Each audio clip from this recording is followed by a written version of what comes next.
प्यारे बच्चों, आज हम आप लोगों को नाइट्रिक एसिड के सामान्य अभिक्रियाओं के बारे में बताएंगे। पिछले दोनों वीडियोस में हमने मेटल के साथ, नॉन मेटल के साथ, ऑक्सीडाइजिंग एजेंट और रिड्यूसिंग एजेंट के साथ पढ़ा था।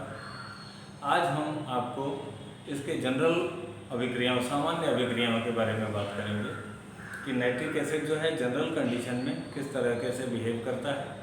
तो सबसे पहले आपको बता दें कि पहली अभिक्रिया जो इसकी बनती है वो होता है तापीय अपघटन। बिल्कुल नाम से ही स्पष्ट है, दोनों का यदि अंतर देखो तो तापीय अपघटन का मतलब होता है कि ताप के प्रभाव से किसी यौगिक का अपने घटकों में टूटना तापीय अपघटन कहलाता है।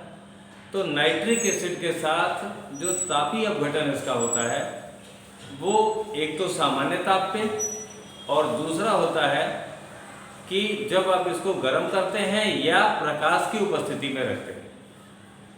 तो आपको बता दें, जब आप नाइट्रिक एसिड को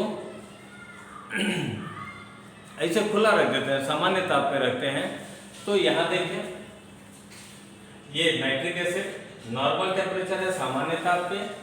तो ये दो हाइड्रोजन है इसके, तो एक ऑक्सीजन को लेके ये जल बना लेता है और HNO3 में सोचिए जरा, अगर ये दो हाइड्रोजन एक ऑक्सीजन निकल गया तो दो नाइट्रोजन बचा और 6 में से एक ऑक्सीजन निकला तो 5 ऑक्सीजन बच गया। तो ये बेटा क्या हो गया, N2O5 नाइट्रोजन पेंटाऑक्साइड बन जाता है और ये इसके फ्यूम्स निकलते हैं। फ्यूम्स मतलब धूम्र होता है, धुआं।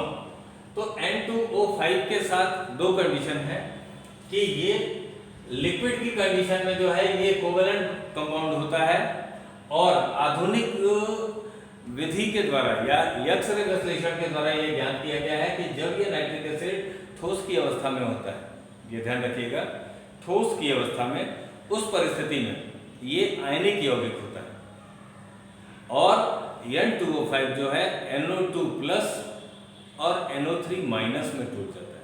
तो इसका नाम होता है नाइट्रोनियम नाइट्रेट।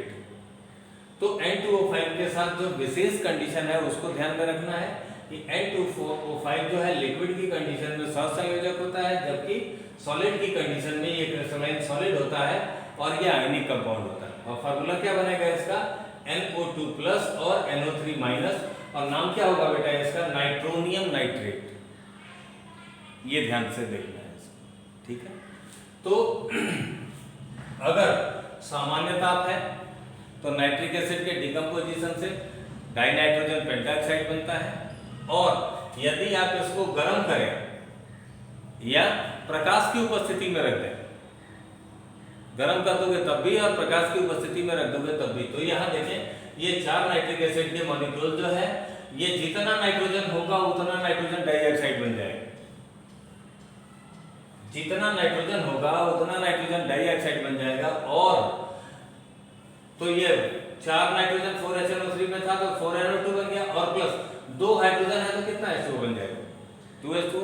और प्लस इसमें अगर देखें तो 4 3 12 ऑक्सीजन है, यहाँ देखें तो ये क्या हो जाएगा भाई, 4 दूना 8 हो गया और ये तो 10 हो गया, 2 बचा तो ये ऑक्सीजन गैस निकल। तो चूंकि नाइट्रिक अम्ल के अंदर से सामान्य ताप पर N2O5 और गर्म करने या प्रकाश की उपस्थिति में NO2 की धूम निकलती है, फ्यूम्स निकलती है, इसलिए इसे फ्यूमिंग नाइट्रिक एसिड कहा जाता है, ठीक है। इसके बाद अब हम इसके अम्लीय लक्षण की बात करें, एसिडिक कैरेक्टर।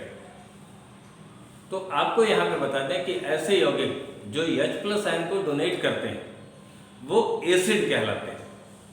H+ को डोनेट करने वाले यौगिक एसिड कहलाते हैं और प्रोटॉन डोनर एसिड कहलाते हैं।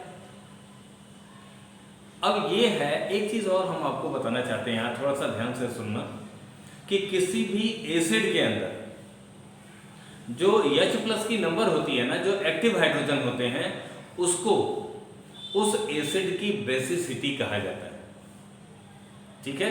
और एसिडिक हाइड्रोजन या एक्टिव हाइड्रोजन कौन होगा, तो ध्यान से सुनना कि किसी भी संरचना में मौजूद वह हाइड्रोजन परमाणु जो सल्फर से जुड़ा हो, ऑक्सीजन से जुड़ा हो, नाइट्रोजन से जुड़ा हो या हैलोजन से जुड़ा हो। हैलोजन का मतलब क्लोरीन, ब्रोमीन, आयोडीन। तो X की जगह पे Cl, Br तीनों हो सकता है। तो सल्फर से जुड़ा हाइड्रोजन, ऑक्सीजन से जुड़ा हाइड्रोजन, नाइट्रोजन से जुड़ा हाइड्रोजन और हाइड्रोजन से जुड़ा हाइड्रोजन जो है ये एक्टिव हाइड्रोजन बोलते हैं इसको, या आप इसे अम्लीय हाइड्रोजन भी कह सकते हैं। एक्टिव हाइड्रोजन, सक्रिय हाइड्रोजन, अम्लीय हाइड्रोजन या विस्थापनीय हाइड्रोजन, चार नाम इसका हो जाएगा। अम्लीय हाइड्रोजन, सक्रिय हाइड्रोजन, विस्थापनीय हाइड्रोजन या सक्रिय हाइड्रोजन को इंग्लिश में आप एक्टिव हाइड्रोजन बोल सकते हैं। तो ये विशेष ध्यान देना है। इसके बाद जो है संरचना देख लो नाइट्रिक एसिड की। नाइट्रोजन एक डबल बॉन्ड से ऑक्सीजन से, एक उपसहसंयोजक बंध के द्वारा ऑक्सीजन से, और ये नाइट्रोजन ऑक्सीजन से, ये सिंगल बॉन्ड के द्वारा यहाँ पे जुड़ा हुआ है। तो एक्टिव हाइड्रोजन कौन सा हो गया ये? तो ये आपका अम्लीय लक्षण था कि नाइट्रिक एसिड में एक एक्टिव हाइड्रोजन होने के कारण ये मोनोबेसिक होता है, मोनोबेसिक एसिड बनाता है।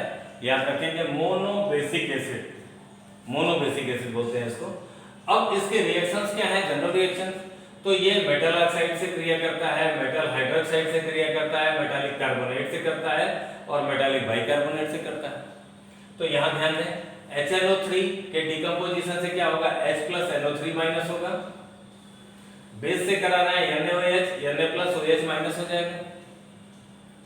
तो अब देखो ये कहीं भी ये डिकम्पोजिशन में जो ये प्लस वाला भाग होता है इसको इलेक्ट्रोफाइल कहा जाता है। ये प्लस को क्या बोलेंगे? इलेक्ट्रोफाइल, और ये माइनस को क्या बोलेंगे? न्यूक्लियोफाइल। और ये इसका इलेक्ट्रोफाइल, ये इसका न्यूक्लियोफाइल। एक लाइन मेरी याद रखना, सुखी रहोगे जीवन पर्यंत, कि reaction always takes place between electrophile and nucleophile.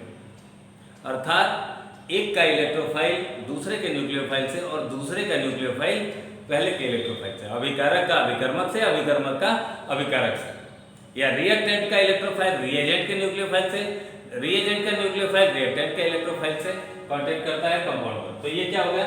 H plus इसका इलेक्ट्रोफाइल, ये इसके न्यूक्लियोफाइल से, ये देखो ये एरो से हमने दिखा दिया। तो H और OH मिला तो क्या हो गया? H2O हो गया।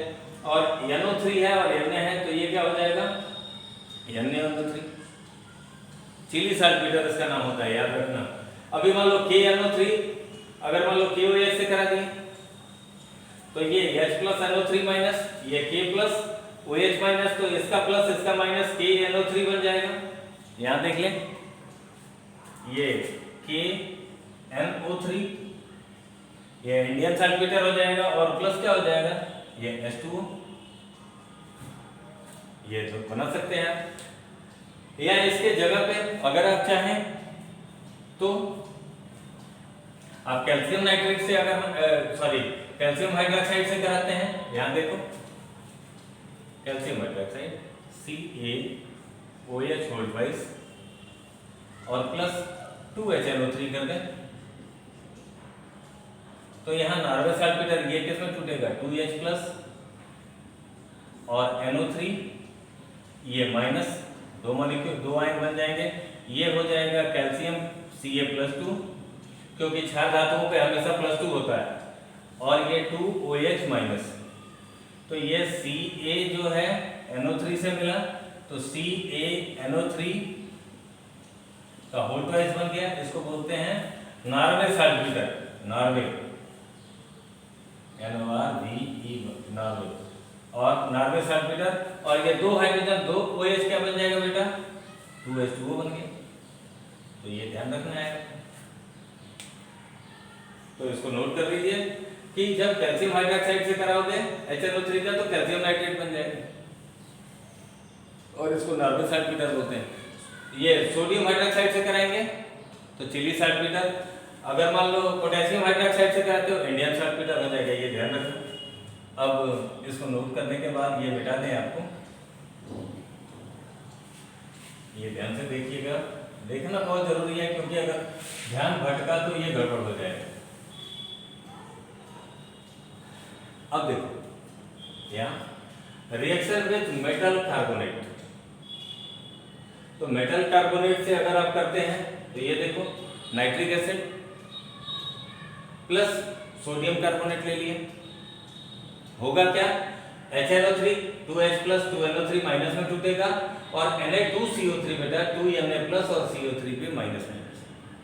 मेरी बात याद रखना, reaction always takes place between electrophile and nucleophile, then 2H plus react with CO3 minus minus and form H2CO3, carbonic acid बनता है।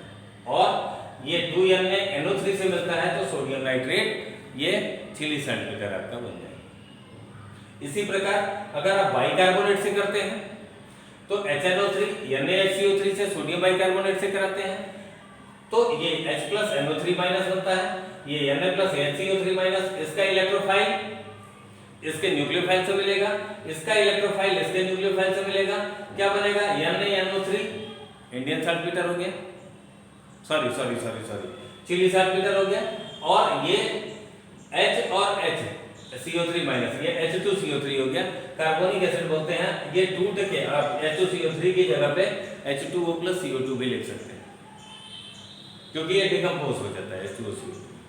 इसके बाद अगर आप कोई भी मेटल ऑक्साइड लेते हैं तो ये ध्यान रखना, मेटल ऑक्साइड अगर आप रखते हैं तो ये क्या हो जाएगा 2HNO3, और ये क्यूप्रिक ऑक्साइड लिया तो ये Cu plus 2 O minus minus CuNO3, ये होल ट्वाइस हो गया, और ये दो हाइड्रोजन और ऑक्सीजन मिलके क्या हो जाएगा H2 हो जाएगा। तो ये जनरल रिएक्शन थी। तो नाइट्रिक एसिड में आपने क्या पढ़ना है, इसके अध्ययन को आप 5 भागों में बांट दीजिए। सबसे पहले जनरल रिएक्शन, उसके बाद रिएक्शन विद ऑर्गेनिक कंपाउंड, फिर उसके बाद रिएक्शन विद नॉन मेटल, फिर उसके बाद रिएक्शन विद मेटल, फिर उसके बाद रिएक्शन विद ऑक्सीडाइजिंग एजेंट, और लास्ट होगा रिएक्शन विद रिड्यूसिंग एजेंट। तो इसको बहुत अच्छे से सारे वीडियो को कंपैक्ट करके एक साथ मिला के और ध्यान से देखो। इसमें वीडियो अगर आप छोड़ेंगे तो आपका नुकसान हो जाएगा क्योंकि सारा कॉन्सेप्ट आपके दिमाग में नहीं आएगा। तो हर वीडियो को देखना है। चलिए अगले वीडियो में फिर मुलाकात होगी। बहुत बहुत धन्यवाद।